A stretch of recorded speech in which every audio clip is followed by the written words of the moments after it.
Against overwhelming odds, one Navy pilot stood between enemy jets and a U.S. naval task force.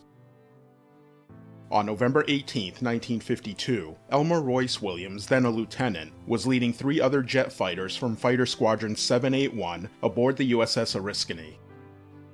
While flying a combat air patrol in his F9F Panther over the northeastern coast of North Korea, Lieutenant Williams intercepted a superior force of 7 attacking MiG-15s headed straight toward them.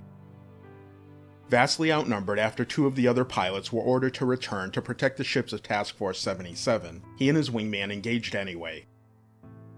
Breaking up the initial assault, Lieutenant Williams made 2 firing passes on one MiG, heavily damaging it and forcing it to withdraw, trailing smoke.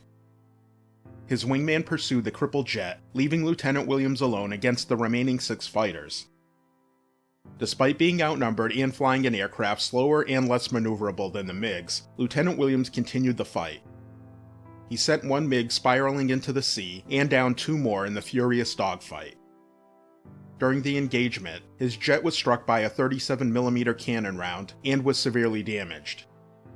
Out of ammunition, low on fuel, and flying a nearly uncontrollable jet, Lieutenant Williams found cover in a cloud bank, broke contact, and flew back towards the Oriskany.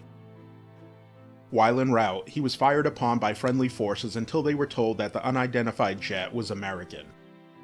Somehow, he managed to land safely aboard the carrier. His extraordinary skill and complete disregard for his own safety resulted in the destruction of 3 enemy MiG-15s, severe damage to a 4th, and undoubtedly saved the lives of hundreds of sailors of Task Force 77. The dogfight, which lasted 35 minutes, is believed to be the longest dogfight in U.S. military history. For 5 decades, the events of that day were kept quiet, as the jets were Soviet MiGs and the US and Soviets didn't want to escalate the Cold War even further.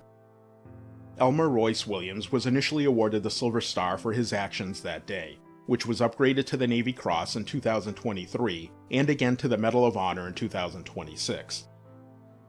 Elmer Royce Williams survived the Korean War and flew 110 combat missions during the Vietnam War. He served in the Navy from 1943 to 1980, when he retired as a captain. He is currently one of 63 living Medal of Honor recipients.